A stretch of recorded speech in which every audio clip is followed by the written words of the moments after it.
know where the treats at. Is this the passing of the torch, right? Is this what this signifies? It comes down to that front office and what they feel is most important. The champ is here. We've touched down from a higher plane. Why you made it here? We always look forward to that week because it was always intense. You know that we ain't coming back. We got you. The man, the myth, the legend, Dante Hall. My favorite player growing up was Dante Hall. I love you guys in the show, but Dante was my guy. Get to dashing because you done on the warfare.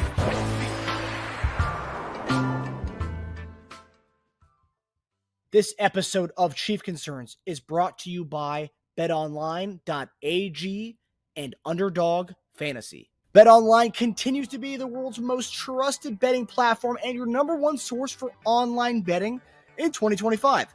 Whether you're a seasoned fan or a first-time bettor, BetOnline is your ultimate game day companion.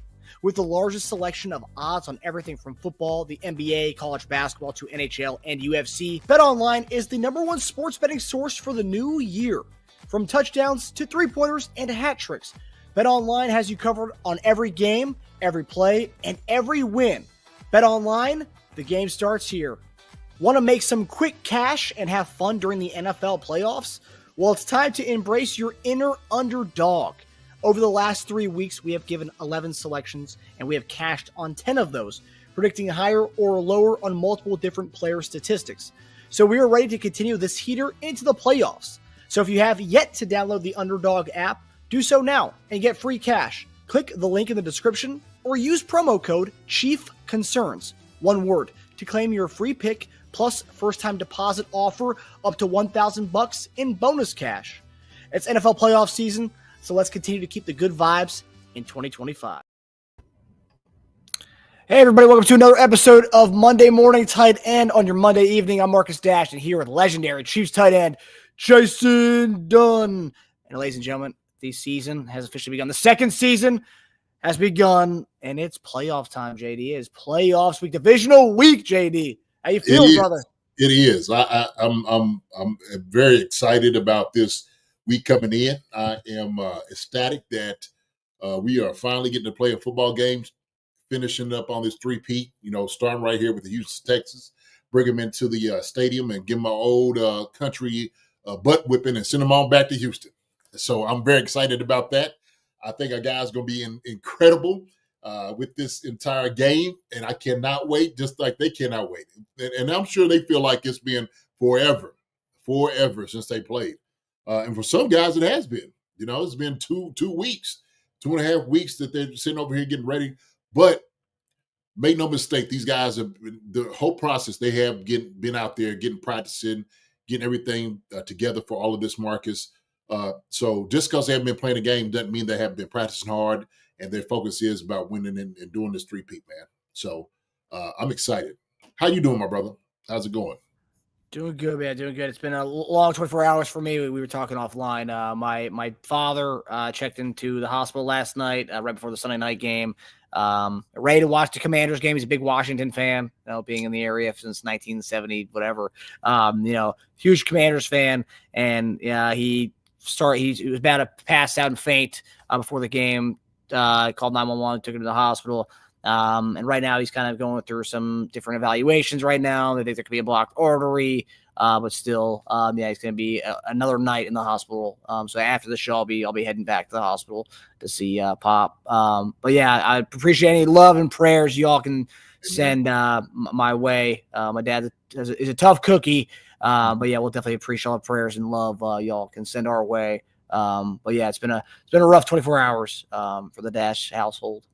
Well, brother, I tell you what, man, you hang in there, and I know you will.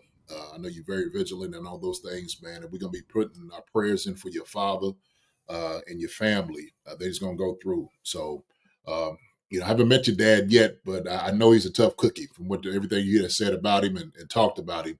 I know that's who he is. And so he has good sons, knowing that they all are taking care of him at this moment, and your mother too. So heart goes out to you, man. But we make sure that we are staying vigilant and keeping you prayed up and lifted. Okay, you know how much we love you. So appreciate that, man. Yeah. So we always say these things that we do. as far as getting out here on the podcast, it's kind of therapeutic at times. When things are not necessarily going right in our life, when we have these things that do happen to us, that kind of takes us back. Coming out here, getting on the podcast, get some normalcy in our life, but also too our support group. People out here, the people that come on our channel, Chiefs Concerned Family, we are tight. We are family, and we know how we feel about you, Tasia. Like I said, your parents. So we gonna make sure, man. We're gonna hold them up. And everybody out here, if y'all heard that, make sure y'all put a prayer up for his father that everything's gonna go all right. So, love you, man. That, man. Appreciate that. Love you too, buddy. Did he get to watch the game? Is he where the Commanders won? So my mom was going over like the ESPN little game cast in the fourth quarter when it was looking like they were going to win the game. She was kind of going over that during the game. Yeah. So I know he was aware of that then. There's been a time since, and I didn't even know it. They hadn't even been in the playoffs or even like in that place until since. What was it, like 2005 or something? They made the playoff. Well, they hadn't won in like 20-something years, but they made the playoffs. The Alex Smith year where he came back and made that great comeback where they went to the playoffs, I believe. Gosh. But they hadn't won a game, though. You say they hadn't won a game. Yeah, they hadn't won a game in forever, 20-something years. Shoot. Man, Patrick Ramsey was the quarterback or Mark Brunell or something crazy. It was a Jeez. Yeah, man. I forgot who it was. Might have been Jason Campbell, maybe. I don't know. It's been a long time. Campbell. Oh my gosh. That's some names now. You bring some names up. Yeah.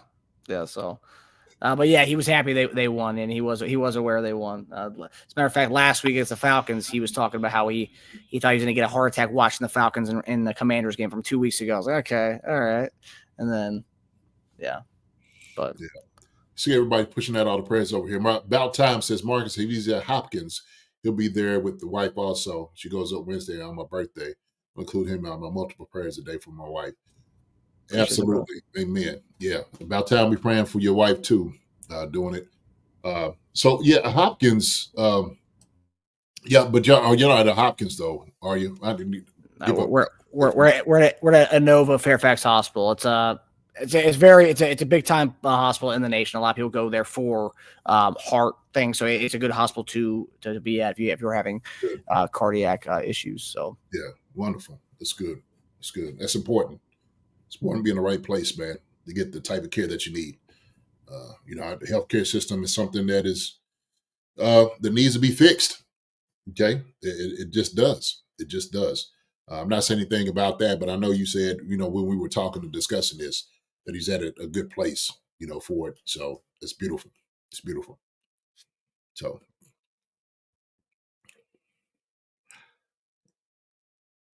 That's when I see him after the show. So. Okay. All right. Well, you take it slow, man. Take it easy. Okay. We'll do, man. We'll do.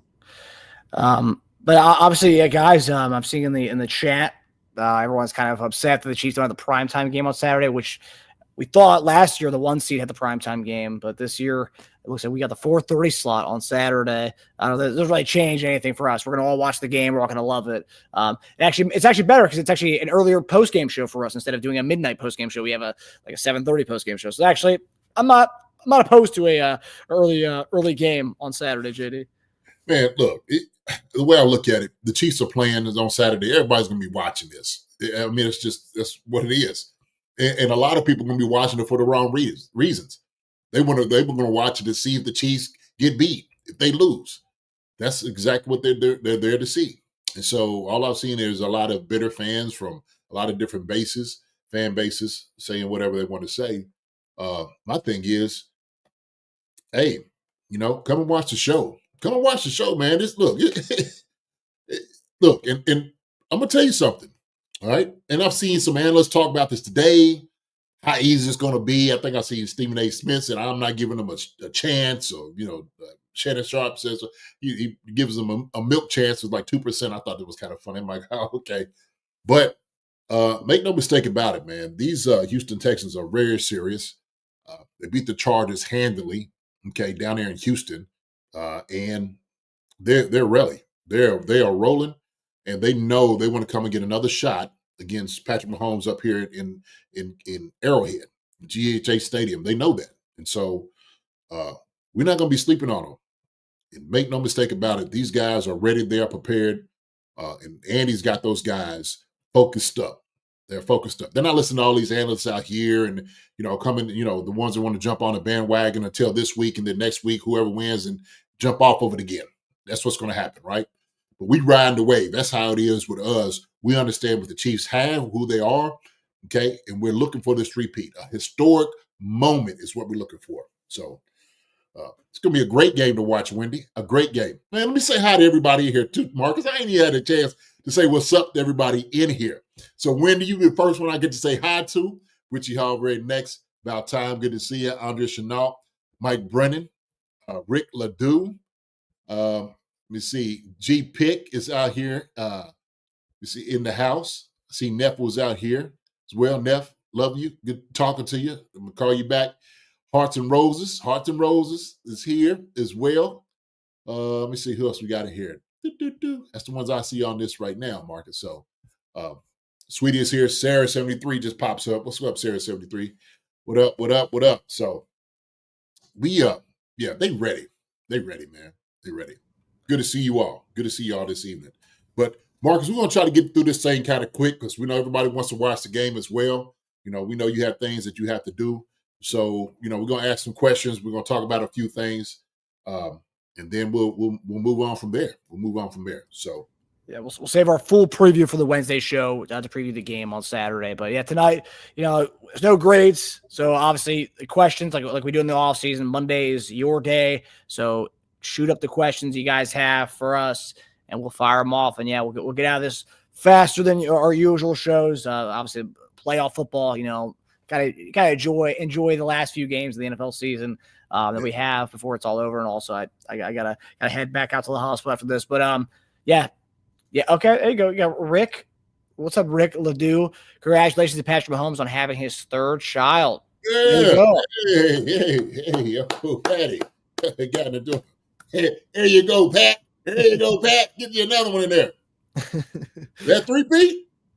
3-peat right there, ain't it? There you go. Hey, there you go. Oh. Yeah, that is true. It's also a good luck charm too. Having your kid right as you go for the 3-peat, your third child on the year you're going for the 3-peat. That's good luck right there. I gotta say. Yeah. Oh, that right there just shows you right there. It's already in the cards. Looking for it. He just birthed the third baby. This is the 3-peat. We're gonna birth that too. So that's what it is, man. That's how it's gonna work. I see it now. Oh, that's beautiful. It's about time. Super Bowl wins equals babies. He should have 10. Ooh, okay. 10 babies, 10 Super Bowl rings. I'll do that. Yes, we have a new member to the Chiefs Kingdom, Golden Ray, Andre Chenault. Yeah. JD, talking about this game over the weekend or next Saturday, seeing some fans comment on our video from yesterday, some Texans fans saying that the Texans are going to shock the NFL world this coming weekend. Not as much as we had when we played the Bills and Ravens leading up to those games. There wasn't as much so far, at least.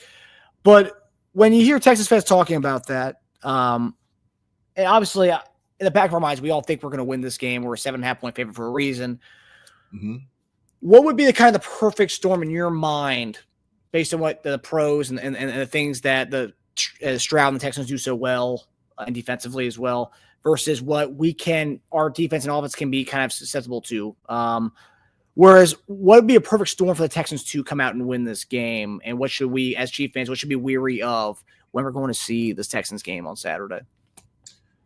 You know what? Perfect storm. Ultimate thing for them to do, okay, would to come into Arrowhead Stadium, quiet the crowd,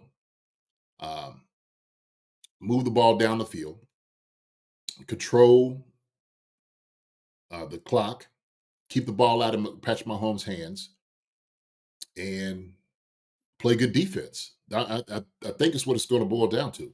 And that requires, for them to get a whole lot of sacks. Turnovers is another thing as well. If we come out a little rusty, okay, from this thing, right? And I think that's what people want to see also as well, is they wanted to see if this layoff that guys have is going to be to their detriment, okay? Because you haven't really seen anything like this in I don't know when you could say guys getting that type of rest uh, for this amount of time. And so they're hoping that that's what it is. It's going to be a lot of rust. The timing is going to be off. They're not playing at a high level. That's what they're going to be thinking. But for me, I don't quite see that Marcus happening for the simple fact that you got a guy in Andy Reid, okay, your leader, all right? And the leader is the one that makes sure that he captures everybody's emotions, their focus, and exactly what their agenda is. He knows that, right? So he understands all the things that we're thinking about, like the perfect storm, what could happen. They got to have a plan together. Like, look, we got to make sure those things do not happen. One thing we got to do, we got to protect the football. Period and point blank. What happened against the Chargers? But then all of a sudden, Justin Herbert throws 4 interceptions where they have 4 turnovers, right, during the game. In the way he had 4, was it 4 or 3 that he had for the game? I think it was 4, wasn't it? Something crazy. Yeah, Like I think it 4 was total 4. turnovers, I think, for the entire game. Maybe not just him, but the entire game, which is hard to just to win altogether. Period. Okay. Another thing too, guys got to be able to make plays. You got to be able to stop some of those big plays. Nico Collins made some big plays, which propelled them to keep going. They got momentum, especially at home. And then, of course, yeah, it was 4. Thanks, Rick Ledoux. Thank you. That carried them all through. And so what ended up happening, they got momentum at the end of the half.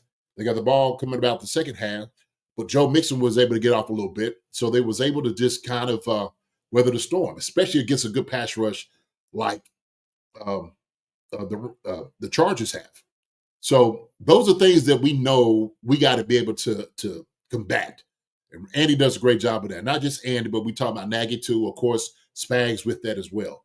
So we got to just keep our minds, together and understand these are the things we cannot do. We cannot allow. Okay, we cannot allow Mixon to get hot. We can't let Nico Collins just running around catching footballs all the time. And of course, we can't let C.J. Stroud just sit back there and just pick us apart. And then, of course, when we get on the other side of the ball, when we're on offense, we can't have drives that's being stalled. We can't have penalties. We got to protect the football. We got to make sure every single opportunity counts. Every single opportunity counts. You know what we didn't do last time? We didn't do it last time against this team is we didn't run the football enough. We just didn't. Okay, we came out firing and slinging the ball, which I love it. It's great when it happens and it works. Okay, there was some big plays that we missed last time. Justin Watson down the middle for the touchdown, went through his hands, got the one on Xavier Worthy on the sideline where he was out of bounds. Okay, we didn't have that one. Hollywood, I think, also too on that same series, missed the one down the sideline as well. So we just got to capitalize on big plays. That's the only thing that we have to do. And we got to be able to run the football effectively. That's another thing. So my thing is, as long as we play within what we're supposed to play within, we're going to be fine. But we can't take these guys as just being like, it's just be another game or a preseason game. This is not that. This is not that whatsoever. This is playoffs. This is a whole different animal altogether. People need to understand that. So yeah, man, that's where I'm at. Kareem Hunt had a really good game that game. I know you said we didn't run enough. 11 carries, 55 yards. Remember, we talked after the game saying, they need to feed him even more, give him more chances in that game because he was obviously hot in that one. I think I'm seeing someone here say, feed Kareem. Yeah. Baca, 87, unlock Kareem. I agree with you. Baca. So About Time says, didn't we beat them without CJ? No, he played in that game. Yeah. Also, too, I think he was saying keep Tooney at left tackle. No, I think Tooney needs to play at left guard. I think DJ Humphries is our left tackle, and he should be until he shows that he's not or can't be. Tooney at left tackle is, like I said before, it's a contingency plan. That's what it is. But Joe Tooney and DJ Humphries is a better combination than Tooney and Mike Caliendo at left guard. So we just got to know that. It'll help out in our running game for sure, having DJ Humphries out there and Joe Tooney on the same side. We can move some people around with them two guys at the point of attack. Double team with those guys moving up, that's exactly what we need. We need to have those two guys absolutely just road grading against this defensive line. We have to have that happen. So. And one thing I know, like, some people didn't like the way we were talking about the Texans game, I guess, yesterday, some Texans fans. But we gave the Texans credit. I think we even said C.J. Stroud is not getting enough credit for going back-to-back AFC Divisional, taking his team to the Divisional 2 years in a row, because people are still talking about Joe Burrow and Justin Herbert, the what could have been story or what could be story. It's like, no, what is C.J. Stroud's gone back-to-back. So it's all love here. I mean, it's just, at the end of the day, we just think the Chiefs are going to win this game. And you guys took us toe-to-toe in that game a couple weeks back. But there's a lot of guys who aren't playing in that game, one of which, Tank Dell, who got hurt in that game, and it looked like C.J. Stroud had never seen an injury before when he saw that. And, you also got to love that, as far as a player showing emotion and love for his guy. You got to love that realness and rawness. But you're not going to have Tank Dell in this game. Deontay Johnson's still barely getting playing time in Houston. And you still have a bunch of number 2s or number 3s and number 4s going in that number 2 spot, who you can make the argument that Tank Dell's a 1A receiver, 1B receiver, not really a number 2. He could be probably number 1 in many offenses in the league. Absolutely. And you don't have him. And now you're trying out Deontay Johnson, Robert Woods, Xavier Hutchinson. These guys who aren't Tank Dell, and Tank Dell was taking our lunch money that day. And now we can focus more on Nico and kind of, let the rest of our guys kind of try to, stop and neutralize their other weapons. But Tank Dell not playing, I think, is probably one of the biggest factors for me saying I think we can win this game by a couple touchdowns. Well, let's hope so. As long as we do everything that I said before we have to do, right? Take care of the football, make sure we make some tackles. We got to cover some guys, though. Even without Tank Dell, we still got to cover some guys. And if Deontay Johnson comes out and he plays a little bit, we know he's a very good receiver in the slot. Not to mention, at Mitchie, they got the other guy. I keep forgetting the other guy. The one that caught the first ball. I know you know who I'm talking about. Shoot. Anyway. And then Schultz. But also, I was thinking about the other wide receiver. I can't think of his name. Hutchinson? Hutchinson. There it is. Hutchinson. Oh, Hutch. So, he'll show up every once in a while, but we still got to cover some guys. Nico Collins is one of the top premier wide receivers in this league. He has ascended himself to that position. At least for me, he has. And so he showed, actually, last game, even though Tank Dell was the one that did his end, Nico still caught a couple balls on us. And so Josh Williams had to do a good job. Same thing with McDuffie. Same thing with Najee. Do we get to see a little bit of Nelson this week?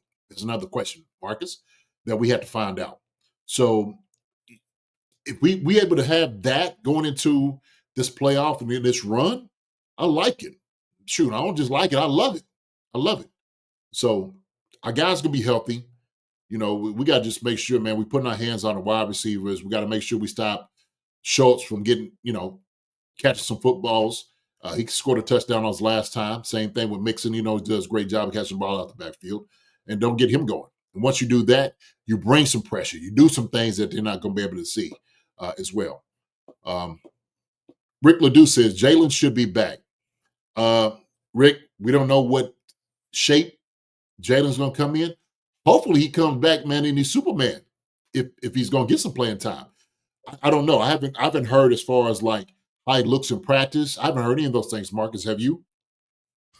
Nothing. Is he in full condition? That's another thing too. So even if you cycle him in, that might be better. But we just had to see. We talk about you talk about Steven Nelson, and we talked about some of the. We have a few guys on the team who, played on this Houston team. Charles Omenihu being one, Steven Nelson being another one, Justin Reed being another one. There's a lot of Houston Texans Chiefs crossovers in this one. Of all those guys, I've seen some people say Charles Omenihu is going to have a game this weekend. And we don't know if Steven Nelson's going to play this weekend, but all the kind of Houston Texans Chief crossover guys who do you anticipate having the more game or the bigger game of the three? I guess I would say between Nelson, Reed, and Amenahu. I think Amenahu would be. I do. Because now you've given Amenahu a couple more weeks to get that knee healthy. And I think he's probably going to benefit more than anybody else from this type of rest. Especially, he was ahead of schedule just getting back. So him having another couple of weeks where he's, is able to get his knee just right, I think he's going to do well for us. It'd be good to see Justin Reed. I think Justin Reed, he'll have a hell of a game. Hope he does, because he's going to need to. Justin Reed's going to have a hell of a game for us to win this game. So just keep his ass away from Nico Collins on a one-on-one. Don't do that. Don't do that. We got other guys to do it, So. And how can I forget DeAndre Hopkins? That might be maybe the one, right, JD, between him and Amenahu, I would say, actually. Yeah, he could. I hope so. He's another one that benefit off his rest. Because I know he's ready to go. I know D-Hop is ready to go, man. He's a guy that we would want to get him a ring. He deserves it. He came here specifically for that reason. We got to make sure we give it to him. If we get in a tight spot at any point, Pat needs to be looking not just for just Travis, but also for D-Hop. I guarantee that joker right there is going to pull it down, So Dreadlock roster is going to do it for us. So. Well, that's the thing with D-Hop. Witchy Hall says it wasn't D-Hop's last playoff appearance with the Texans against us. I believe so. He might have had one with the Cardinals, but an early exit. But with this last Texans appearance in the playoffs was against us, and that game 24-0 comeback, baby. But JD, the one thing, D-Hop's an interesting one because there was this whole speculation that the Chiefs were kind of keeping him under that 50% snap threshold, so they didn't have to trade him a fourth. It was going to be a 5th round pick, and at the end of the day, we kept him under that 50%, and we're not trading him a fourth, we're trading him a 5th. So we won that battle. But now that that's gone, do you anticipate? Yeah. Obviously, we anticipate. I think you'd agree, probably a higher snap count for D-Hop now.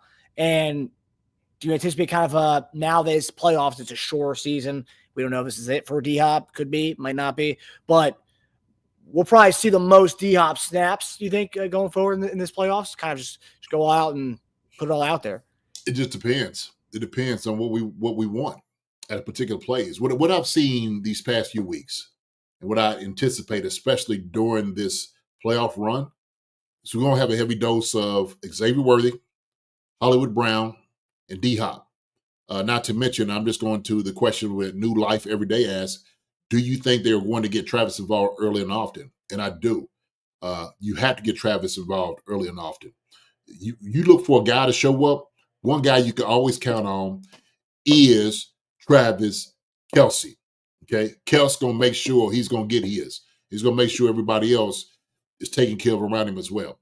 So when you want to see another guy step his game up, go to a whole different place, Travis Kelce's the guy to do it. All right? He's going to get everybody else around him on the same page. That's what I'm saying, man. I'm just so excited. So offensively, man, those guys are going to be able to make plays. That is a hell of a lineup right there, Marcus. I'm just anticipating Hollywood Brown, Xavier Worthy, D-Hop, Travis Kelce, you got Noah Gray, you got also Kareem Hunt, and you got Isaiah Pacheco. And you got Patrick Mahomes throwing the ball to those guys, facilitating it. Sign me up, man. Come on. We should not, if our defense holds up, which I know they will, because they're a very stingy defense. All we need to do offensively, score 20 points, 24 points, we good. Let's go. We should be straight. Okay? We should be. Yeah, people are pointing to Travis Kelce on Pat McAfee's show. Two things of that. Obviously, what he said on there, he made a couple of good comments on there. But number one, he's got a playoff beard back, and dangerous things happen when Travis Kelce has his playoff beard, and that thing was full. I don't know if he's dying it still, JD, but that thing was nice and full and nice and dark.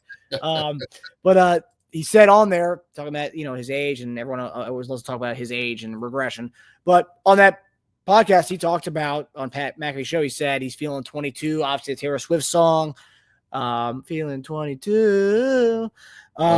But he says he's feeling young. He's the 3 weeks off. Like you said, it was going to pay off dividends for a lot of the older guys in the squad, and one being him. And that's going to come out to be huge. Yeah. Look, and the guy will tell you how he feels. Travis tells you exactly how he feels. You feel like he's 22 years old. It's beautiful for us. It's beautiful. And it's just telling me right now that he doesn't have any serious issues as far as with his body, how he's feeling. Feeling 22 right now, I think a lot of it has to do with the playoffs in itself, okay? And knowing that they have a chance and opportunity to do something historic that's never been done before. So these guys, they haven't left or lost anything as far as like what the main thing needs to be, okay? The main thing is still the main thing, right? It's not about getting MVP of the league. It's not about getting all these different accolades that doesn't equate to having a Lombardi. A Lombardi is what that is. Okay, pure and simple. So, see, somebody was asking a question. Rick Ledoux said, "Here's a good question. Who do you think is better, Travis Kelce or Rob Gronkowski?" That's a very good question. Very good question. Two different guys, man. Two different games. That's why I look at it. Travis, man, the way his yak yards and the things he's able to do, it's hard to see. I've said this, Rick Ledoux. The two best tight ends ever played a game are Chiefs guys. Okay, it's Tony Gonzalez and Travis Kelce.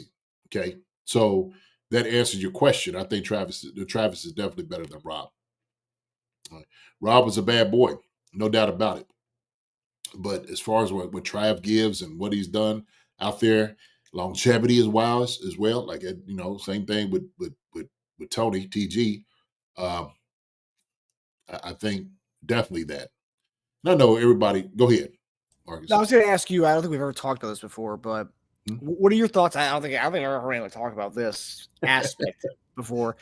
But Kelce, when Iverson came into the league, right? Iverson kind of was this. He was beyond the basketball court. He was kind of like, he kind of changed the culture, right? Guys were dressing differently. It was the whole different when Iverson came. Like, right, guys weren't like suits anymore. It was he just changed it, and now we see guys going to games in different outfits, all that stuff. And you could say Iverson kind of broke that mold by kind of breaking the traditional mold of guys going to games with suits on, all that stuff. It was beyond basketball. It became a bigger thing.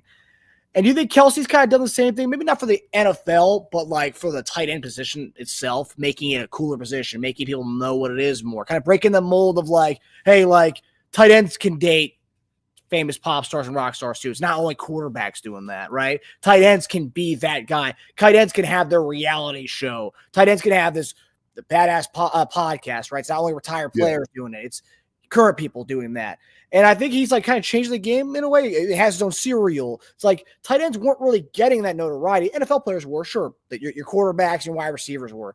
The tight ends, not so much, right? Well, shoot, I would even say just for the NFL players. I don't know any NFL player that has done the extensive body of work that Travis has done, especially in commercials, TV shows, kind of be iconic, dating certain, as far as the biggest pop star, there's been guys that's been close, right? There's been guys that has been close. But for his character, his personality and whatnot, I can't think of anybody right now who has been, I guess, at least on that level that they've put out there as like, what I mean? Like as far as face-wise, who's done something like that, especially while they're playing. Maybe after the game, sure. Maybe the biggest one, was Tom Brady and Giselle, right? Everybody was kind of talking about. But Tom Brady wasn't on, as far as, TV and stuff. He was never that guy. He ain't going on SNL. He was a QB too. I mean, it was like QB that's already kind of built into the whole thing. Like you need to be able to have that marketability aspect. You need to be able to sell a brand. Where tight ends, not really, right? You guys are in the trenches. You guys are kind of gritty. But like he's kind of taken that like, he's kind of made tight end more of a QB type position because everyone knows it. And people who don't even watch football know who he is, know what a tight end is. He's changed it. He has transcended the thing to the point of being where now the whole world knows who he is. And a lot of it maybe with Taylor Swift, of course, but then all of a sudden more people start watching football. They're like, oh well, now look what else he's doing. Now look what else he's in. Now look what else he's, and he has a lot of some comedy chops to him as well. So that's almost on the plane of like Peyton. Peyton does a good job with it. I like Peyton and him and Eli. Them jokers are funny. That was two funny jokers right there. But other than that, man, I can't think of anybody that was playing and was doing what they were doing. I think somebody put up there Jim Brown. Mike Brennan said Jim Brown. Yeah, I mean, kind of the time, man. But Jim, it was like a different time. Mike, just for the simple fact with how the exposure guys get now, it's a lot different. I don't know. Jim Brown wasn't dating, the biggest pop star either.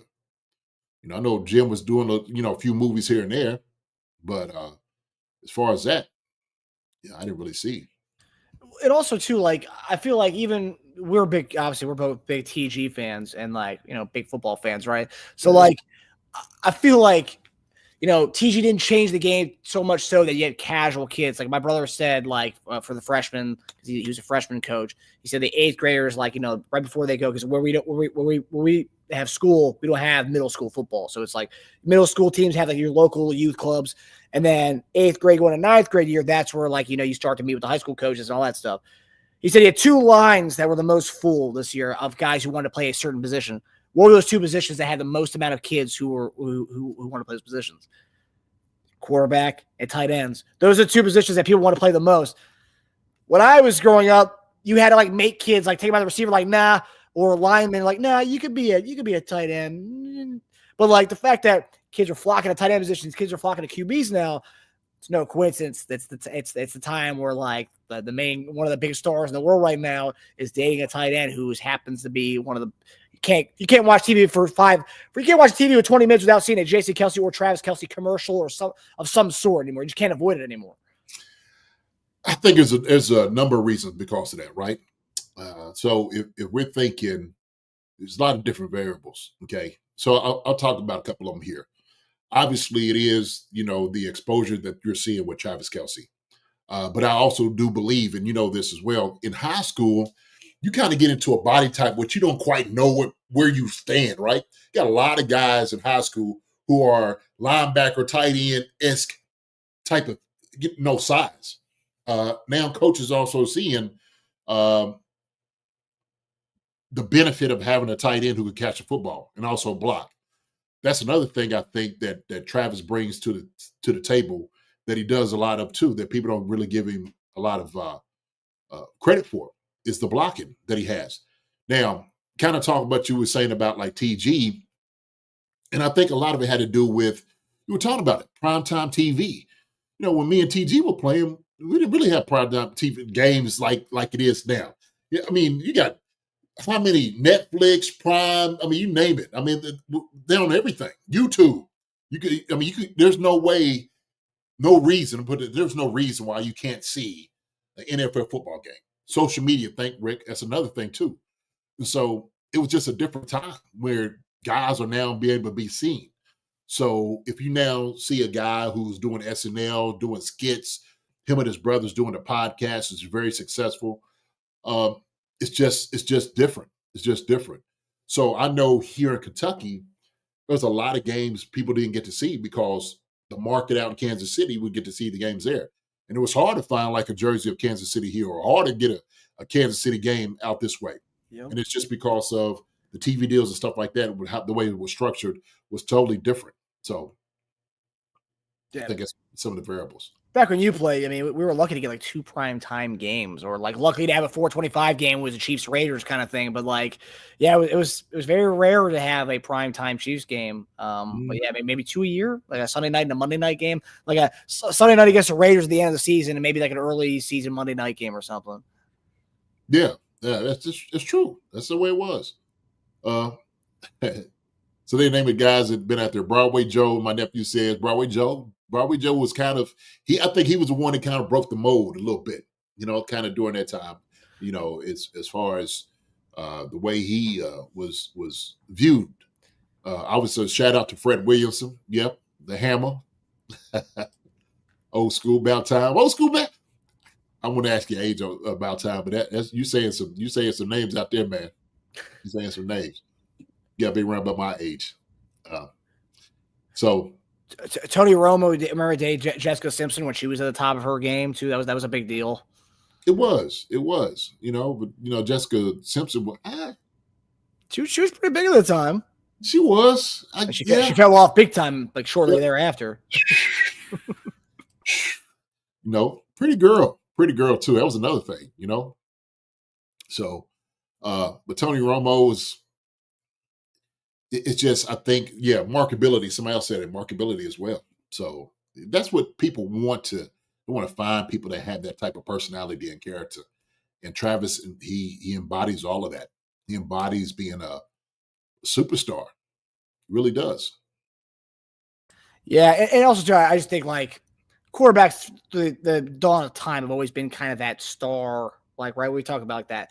The teams, we still to this day, like when Fox shows up their graphic, we're talking about the Bengals and it's Joe Burrow versus the I don't know, even Brock Purdy, 49ers, and it's Brock Purdy's graphic. It's like, why are those two the faces of the team you're putting out there when you're talking about those two teams against each other? It's just the quarterback. It's what it is. That's the ones they're putting out there in the forefront. So yeah, of course they're always going to be the ones out there. But then Kelsey's breaking the mold for tight ends to be the position that everybody wants to be and be the guy that celebrities want to date now. There you go. Yeah. My nephew said, no one say no. OJ. I almost said it earlier. Hey, that's true. That's true. And then also that sucking the juice turned sour. All the wrong reasons. Well, he started getting pumped. But before that, man, he was hilarious. He was hilarious in Naked Gun. Yeah, he was. Jumping over the what's that? The bags over in the airport for Hertz. That's right. So okay. So Rick Henderson is saying this. I cringe every time I have to watch a game with Tony Romo. The man won't shut up. He goes on and on and on and on. I'm gonna give you my opinion. I like Tony Romo as an analyst. I think he does a hell of a job. I really do. Matter of fact, I enjoy listening to him more than anybody else that's out there as far as calling the game. The reason is he gives you the perspective from the quarterback, how he would do it and how he sees things. And I love where his mind goes because he anticipates what offenses will do and what defenses do as well. He's still reading the field like the quarterback. And so I think he does a great job. I do. Now, obviously, people say that he salivates over Joe Burrow and all those other guys and Josh Allen and whatnot. That don't really bother me as much. I do find at times he'll say something like, what? Like, what are you saying? But he'll pull it back every once in a while. He'll pull it back. But for me, I like him and I like Troy. I think him and Troy do a great job. Yeah, I was going to say, Romo, I mean, yeah, all these guys do it. I mean, if you watch Collinsworth every Sunday night, he thinks that whatever he's watching that night is the best play of the year or the best quarterback he's seen all season, the best throw he's seen all season. It's hyperbolic, always going to be that way, and you kind of have to be. To make these games exciting, sometimes when they're blowouts, you kind of have to make them exciting. But the question I wanted to ask, JD, because you were talking about color guys. So obviously Brady's first year, and I think some growing pains there. He'll take his lumps. He's got time. When Romo first came out, he wasn't the best at doing this. But Brady, Romo, Herb Street, Greg Olson, Troy Aikman, or Chris Collinsworth, who is probably the bottom of that pack right now. I'll tell you who's the top. Trent Green. Oh, okay, Trent. Okay. Don't sleep on Trent. Don't sleep on 10, baby. Don't sleep on 10. I love hearing his voice because it's like I'm in the huddle every time he's sitting there talking. Trent is so professional, man. He's patient with everything, and he does a great job in his assessment too. But the bottom of the barrel of all those guys, man. Because do you despise Collinsworth as much as a lot of fans do? A lot of fans cannot stand listening to him. I've heard people put him on mute and they listen to Chiefs radio instead of listening to him. he has some good moments. Some moments it's just like, man, like I said it the other night. My wife was sitting there, I'm like, what is he talking about? Like, why is Chris saying what he's saying? And so I think, yeah, maybe Chris might be down there. But I think he just kind of started falling away from it. Before then, I used to enjoy listening to Chris. But I think he does a good job too. He'll go off somewhere else on things. And I'm just like, hey man, reel you back. Come on back, Chris. Come on back. So darn slap nut. That's a good one right there.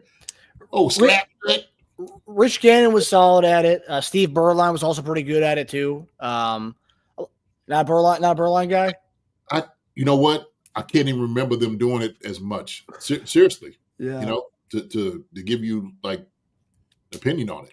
Yeah, I don't even know if he still does it anymore. But at one point he was CBS always trying to grab the quarterbacks, right? They have Green. I don't know if Gannon still does it. He did it for a good minute. Obviously Trent still does it. But yeah, another one. Like Herb Street is okay to me. He's just okay. Pretty vanilla. Yeah. Yes. Mm-hmm. But I guess for me, and Tom, I think Tom did a decent job. I think Tom did a good job this year. Really? He's gotten better. And the reason I say this is because I think you got to understand Tom's personality, right? I think it goes into like understanding who Tom is. So don't expect him in measuring against everybody else as far as like what the analysis is. Tom's going to give you how he feels about it. And I think he's very direct, simple about what he's saying, talks about the game. Same thing, he sees it the way he sees, like when he's still as being a quarterback. I think he misses the game. You get how he's talking, how he's speaking. He knows he wishes he's out there as far as doing it. So, but I like Tom. He's gotten better. He has gotten better. Yeah, I will say that from first game of the season to now, yeah, he's gotten marginally better. Greg Olsen. I thought Greg Olsen kind of got hosed that whole deal with him bringing Brady over, making him the immediate number one guy. Where Greg Olsen, I believe, won like 2 Emmys for a play caller at the sports announcer awards. He was the head guy with Kevin Burkhardt, and then Brady comes and then they drop into the number 2 guy. I thought Greg Olsen was pretty good. What did you think about Greg Olsen? I know you have the affinity for the tight ends. What did you think about it? I think Olsen was. I think he was just okay. I think he was just okay. I don't think he did anything special. Yeah. I think Romo was better than Olsen. That's my opinion. Whoa, Romo better than Olsen. Yeah. Oh, yeah. What about Brady Olsen? No, Olsen's better than Brady. Okay. Yeah. But yeah, I agree. Yes, G-Pick, I'm with you. I wish Gus Johnson still called games. He was fantastic. I know the beauty about him, because he obviously college football, just the Fox college football, but for some reason, I think in his contract, he's allowed to do NBA playoff games. So he does NBA playoff games on NBA TV sometimes. So some of the NBA playoff games on NBA TV, Gus Johnson calls those. I love hearing Gus Johnson call games. No. And that's play-by-play, not the color guy. But, yeah, play-by-play, Gus Johnson. Give me Gus Johnson. Give me Gus Johnson. Give me Chris Fowler. Give me Ian Eagle. I'll take those guys all day long. Al Michaels, back in his prime, maybe. Maybe not Al Michaels right now, but Al Michaels at his prime was peak. Yeah. I didn't see too much about Gus Johnson in a minute, man. But, yeah, Gus is pretty good. Yeah. Gus is one of those guys, even if it's like a 15-yard gain, he makes that sound like it's a freaking touchdown every time.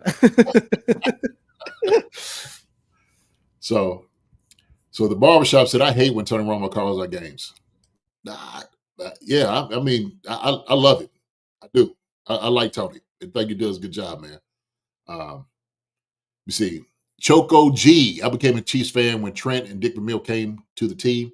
Loved all you guys back there, man. Appreciate you saying so, sir. Thank you so much. Good guys right there, too. Dick Vermeil, incredible, man. Trent, incredible teammate, brother of mine. Love those guys. Appreciate you saying so. Mm-hmm. So Hearts and Roses says, at this point in the season, they all kind of get on my nerves. Yeah, some will. But I like hearing, I love hearing people's opinions. Because, we do in the podcast. Obviously, I talk a lot. I like running my mouth.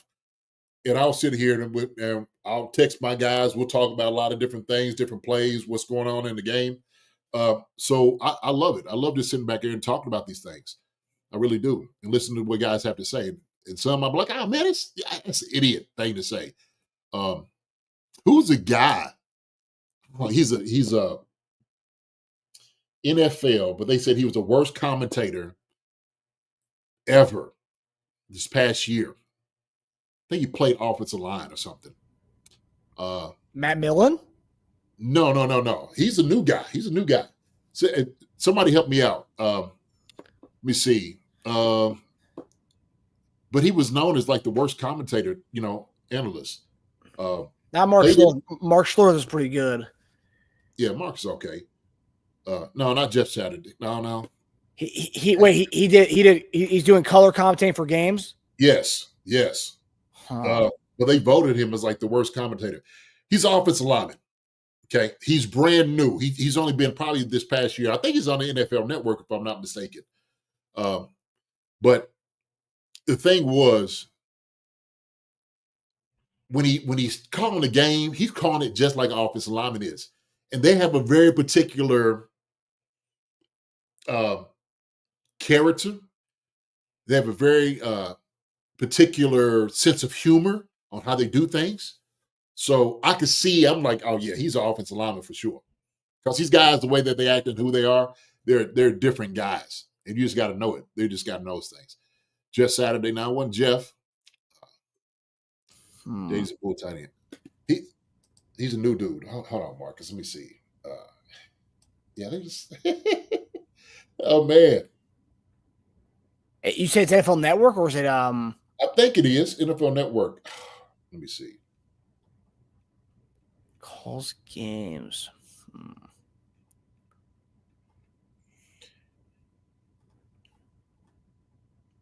Well, I know this year they. Ross Tucker. Oh, yeah, Ross Tucker. He does radio, doesn't he? No, man. No. Hold on.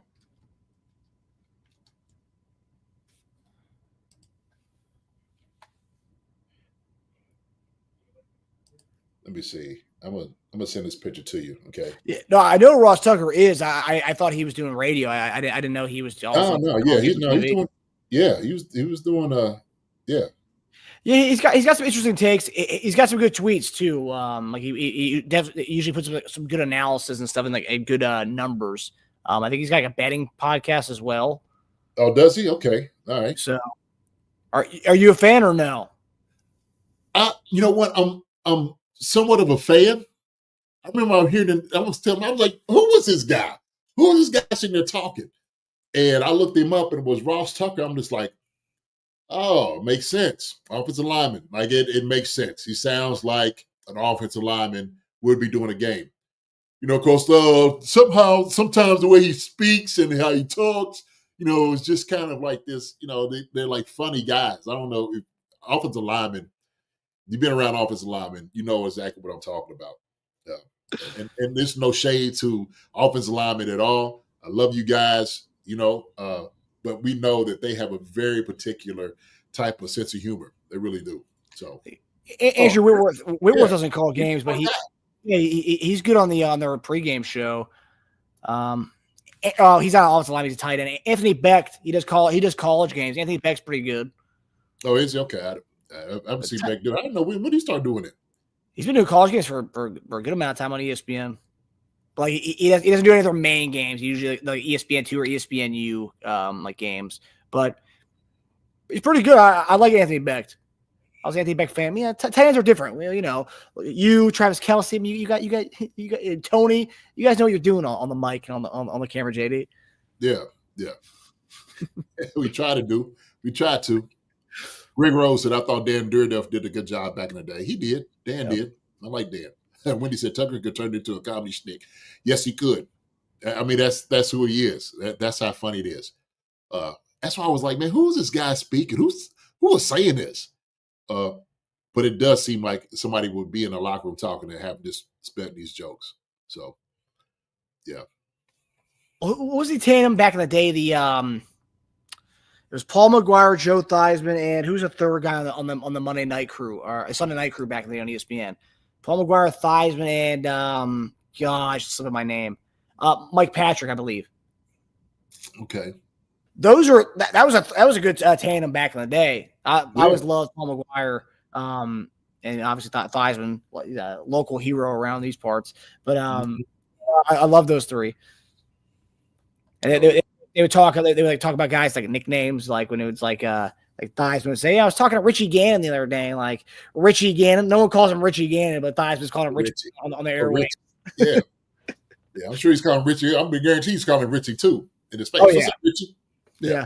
Theismann can do whatever he wants. So certain guys who can get away with calling guys get away with it. That's for sure. He's one of them for sure. Definitely.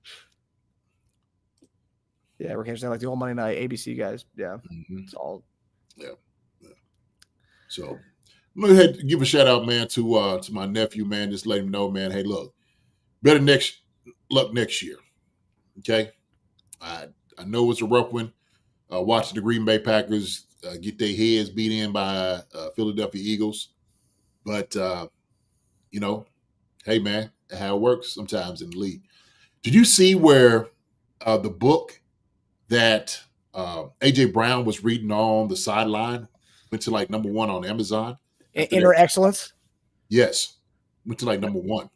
Wow. Yeah. The dude was like, man, I went and checked, to see where he was. I think he was like 500,000 or something like that. And then it's like #1. That you cannot buy that type of publicity at all in marketing. You can't. To have something like somebody's reading your book on the sideline on primetime game, everybody's like, search it. He's like, I've never been higher than, he said, 8,000 or 9,000. Here I am. So. The NFL's different, man. I hope people see what the NFL can do for people because, just like that. Power. Last book I read was Who Moved My Cheese? Very good book. Yeah. My cousin, man, he's read that and swears by it. It's a good book. I haven't read all of it. I read most of it. So. Yeah, Chad, my condolences, buddy, for the Packers. It was a up and down season. Didn't start off so hot with Love getting her out the gate on that Hail Mary in week 1 against the Eagles, and came full circle against the Eagles, losing at the end of the year. But it's all right. My boy Baker, he got butt fumbled last night to lose the game as well. That definitely hurt them. So it's all right. At least we both got the Chiefs now, Chad. Yeah. I know you're going for the Chiefs. Lonnie Pyramid asked, man, how did your nephew become a Packers fan? That's a very good question. It's a very good question. Something he had to answer. I'm not quite sure how he got that. Somebody asked me the other day, say, well, JD, who was your fan? Who was your fan of when you grew up? Because I'm in proximity of like Cincinnati. And I'm just like, you know what? I used to like Cincinnati. I said, but I'm more of a player guy. I like players from different teams. I'm just Reggie White, the Reverend Reggie White. That's why he became it. Okay. I was going to say it, Neff. I wasn't quite sure, but I thought that we had that conversation before. Reggie White, the minister of sax, so he was the guy that did it.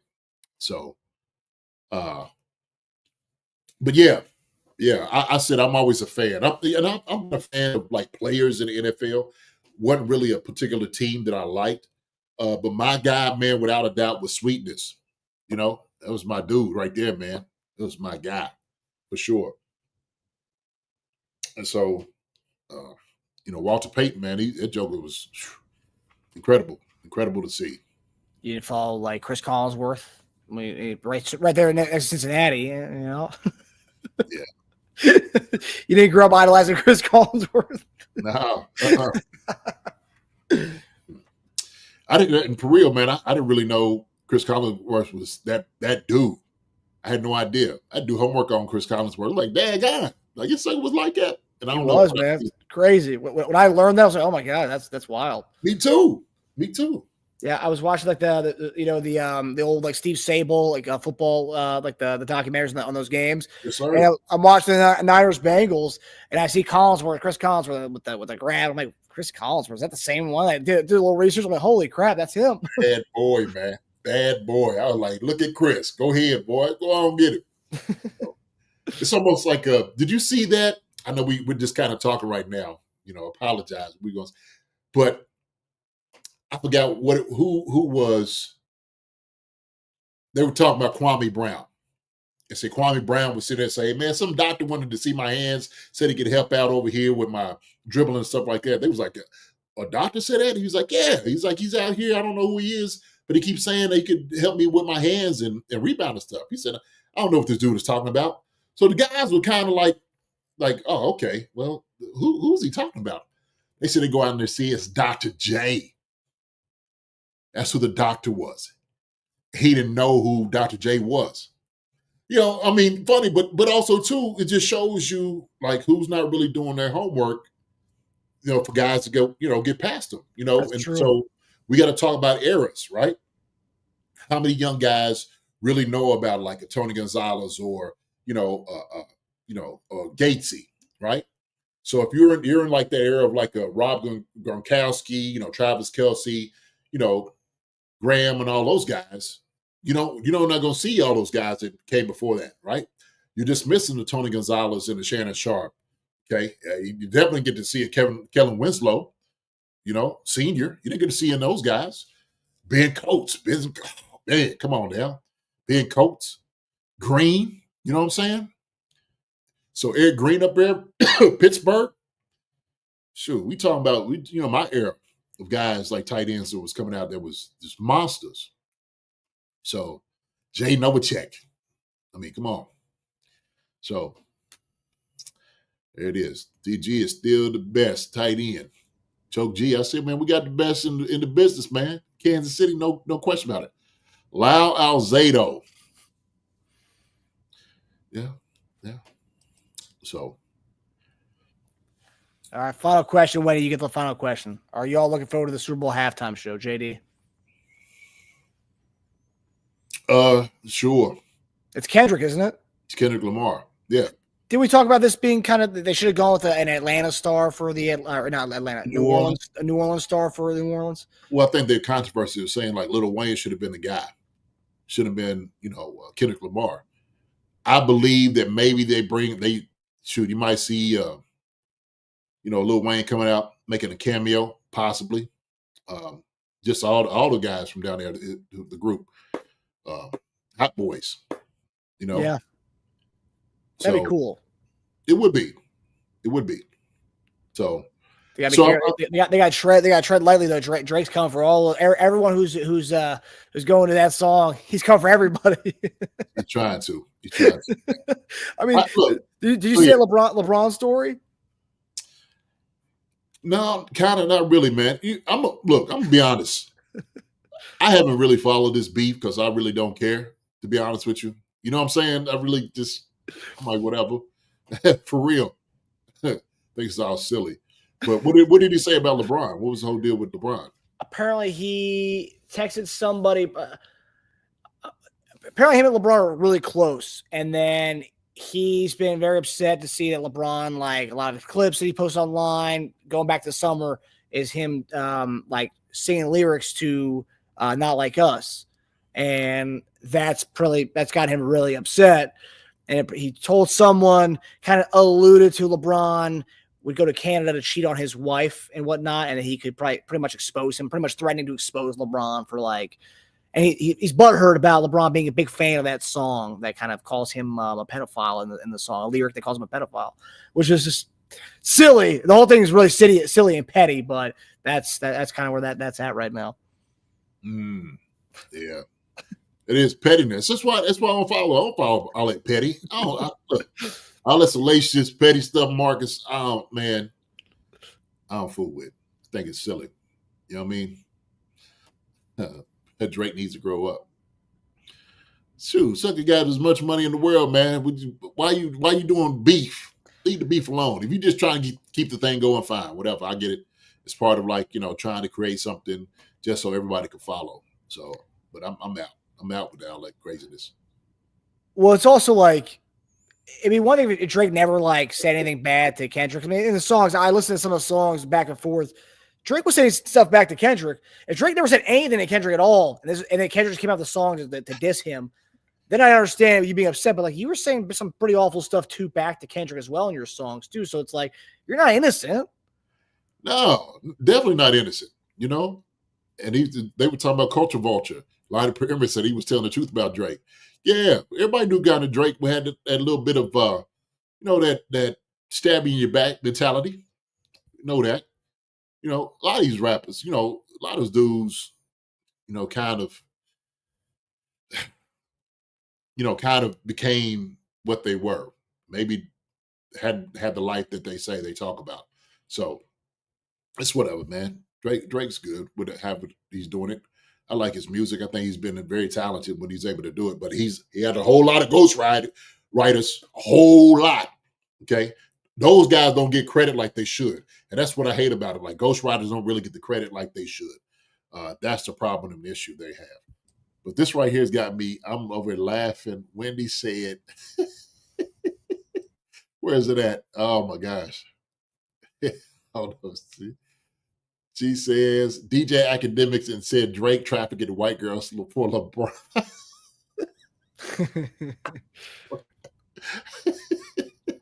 Yeah. First off, DJ Academics, that sucker right there. I don't watch that. He's a fool. I don't listen to that sucker either. I mean, the whole thing's we jumped the shark with this whole thing. It was one thing was just kind of isolated to just a rap battle, but then you have more things coming out of it. Like a guy wants to expose somebody for cheating on his wife because like he's upset that he thought he was boys with LeBron. LeBron's like, and one of the things I think I saw Charlamagne the God said, like, I'd be kind of mad too if I was Drake. He goes, I'm not excusing Drake for doing this. I'd be kind of mad at Drake too. Like Drake doesn't know lyrics to any songs, but all of a sudden the first song you hear him play, know the lyrics so much is that song. It's like dissing me, and all of a sudden LeBron like knows lyrics to this song like through and through. And apparently there's a clip, which I didn't see, but Charlamagne the guy was talking about over the summer during the Summer Olympics. Mm-hmm. It was a workout during the Olympics, and LeBron had that song on repeat during the workout. Steph in the video clip goes, "Can we change the songs or any other music?" And LeBron goes, "Nah, the song's dope." So they let the song on repeat during the game.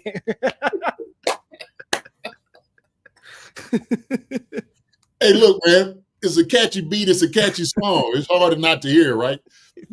Tell you ain't supposed to listen to that, man. You're supposed to be my friend. Like, hey, man, shoot. Like, it's clever. It's a good beat. What am I supposed to be in my closet listening to this stuff? Yeah. Man, come on, man. That's funny. It's fun. Drake is petty. I love it. Oh, my goodness. Oh, y'all something else on here. Yeah. Clickbait, sure. Oh, my goodness. Yeah, I don't get it, Tyler, man. It's shoot. All of them need to grow up. How about that? All of them need to grow up. Yeah, at a certain point, it's like, Kendrick did his thing, did the diss album, killed the game. Okay, killed Drake. Hard for him to recover off of that, right? Sometimes you have to wave the right flag, like, oh, he got me. You got me. Okay, cool. But he's been trying to put song after song after song to get at it. And it seemed like, man, you got to keep putting songs out to try to get at it. You didn't get him enough? You don't feel like you didn't get to hit him? So. and now he's got to go for LeBron and LeBron's wife because he feels slighted because he feels like his songs didn't do enough. Right. Now you come back to LeBron like, hey, man, what I got to almost like that 50 Cent meme I would do it. Why you say that me for? Yeah, exactly. I live to the game. Hey, come on, man. It's funny. Man. Andrew said she agrees with me. I agree, JD. They all need to grow up. Yeah, man. He's a 30, 40-year-old man. Come on. It's true. They are young. They aren't young dudes anymore. Yeah, man. Yeah. Sure. Everybody tighten up. Mm-hmm. All right. So yeah. Yeah. Can you guys talk about the Chiefs out of the game? Sorry, Maria, we left you out of it. I will say this, Maria, okay? On Wednesday, we'll have a little bit more extensive talk into what this Chiefs game is on Saturday, okay? I didn't mean to leave you out of it. We're just talking about a few things. But I will say this, Maria, okay? The Chiefs know what they have to do. It is very important that we don't overlook this opponent. We got to focus on the Houston Texans because they're a very, very good football team. They're a very serious team. And we will be a fool not to take this team serious. So what you've heard from Travis Kelce, you've heard how Andy has been approaching this, how they practice. He was talking about going one-on-ones. They've been full pads. They've been practicing hard because they have poisoned themselves to get ready for this three-peat, okay? That is what's going on. And like you said, we'll get into it a little bit more on Wednesday to just kind of talk about it. But I'm going to ask you, Maria, how about that? Maria, this is to you. Give me a question you want me to ask. You want to ask me. I want you to give me something. Some of your concern, whatever it is that you have. I know you have a question for us. So you want to get back on topic. I want you to give me something. Think about it real quick. Okay. And plus, before we talked about that, we talked about the Chiefs for the game, a little bit of the game for about 45 minutes to an hour. So you did. It's all right. Hey, we just press the rewind button, Maria. Yeah, that's all right. Come on back with us. Hey, we're here. So Charles Jarvis said Chiefs win, but I'm still nervous about it. Nothing to be nervous about. Nothing to be nervous about at all, man. Look, we've been in this place before. We had to go on a road last year and go win, probably in the toughest road games you ever had to do. And we did it. We did it. And we brought home a championship. So that run last year solidified us into saying, first off, we're a dynasty. But number two is these guys don't bleed for anybody. They just don't. So they're not worried. They're probably talking about some of the stuff that we're talking about on this show as well, about the whole Drake thing, all this, things that's out here. But their minds is focused on this game. So you're welcome. You're welcome, Maria. So we love it all. Appreciate it, Gary. Appreciate you, brother. Appreciate it. But like JD said, Wednesday is going to be our full-on Chief Concerns preview show of the divisional round game. This was kind of a little taste of that. So you guys be ready to bring the A game on Wednesday because JD and I will be previewing the game. So yeah. So Monday, the show without the grades, it was kind of lead up to you guys to say any comments. We were just kind of taking what you guys had and going with it. So you just hopped in, rewind the show, and you'll see all the comments and stuff we talked about prior to the Drake and Kendrick Lamar conversation. Yeah. Well, let me say bye to everybody out here, Marcus. I know we better go ahead and end the show because I know you got to get back.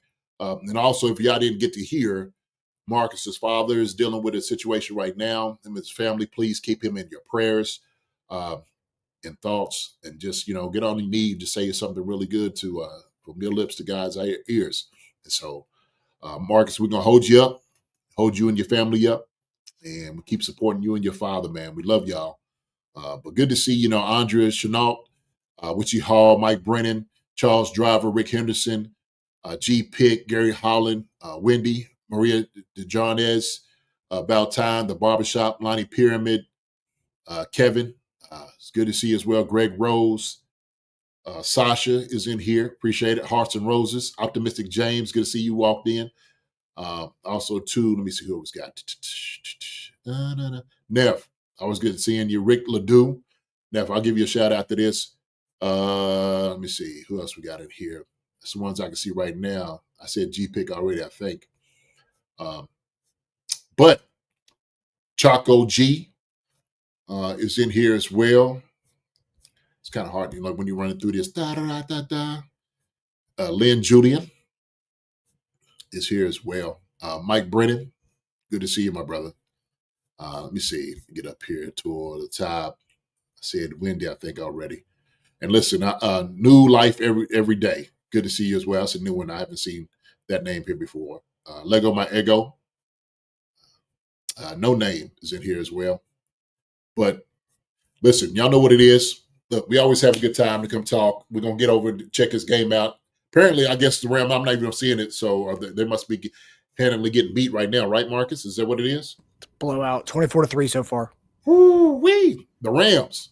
Rams landing on Sam Darnold. Sam Darnold is losing a lot of money as this game continues to go. 2 weeks in a row of looking like dog crap. He lost some money, JD. He lost a little bit.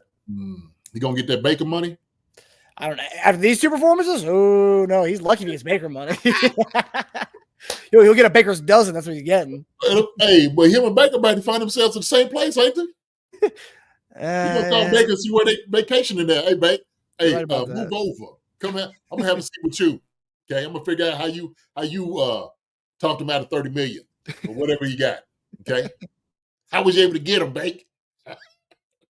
Well, I had Mike Evans and Bucky Irvin and Chris Godwin. I had a lot of guys around me, man. That's what it's gonna take. He got him up there too in Minnesota. He shouldn't be getting beat like that. That's crazy. That's Two crazy. games in a row of looking like this too. And I haven't seen, I don't know what kind of blitz schemes they're throwing at him, but Minnesota or Detroit gave it to him good last week, the blitz packages. I don't know what's going on with this game, but yeah. Man. Had to go see, man. Yes, But sir. listen, love you guys. Y'all take care. God bless. Y'all check everything out. We will see you on Wednesday night. Wednesday night, Marcus. Okay. Night. All right, Marcus. Listen, hey, take it slow, my brother. All right. We are there with you. Prayers in our hearts is with you. I appreciate family, it, man. I appreciate all the love in the chat, you guys. You guys would be the world to us. And I'll definitely show my pops the love and all the comments for everybody in the chat. So I really appreciate it. Love you guys, and we'll see you guys Wednesday night. All right. Y'all be good. Be easy. Hey, everybody. Hi, everybody. Thanks for watching. Subscribe here to get the latest from the show. Also, be sure to check out the best clips from Chief Concerns. And if you prefer to listen to the show, subscribe and follow us on Apple Podcasts, Spotify, and anywhere else you get your podcasts.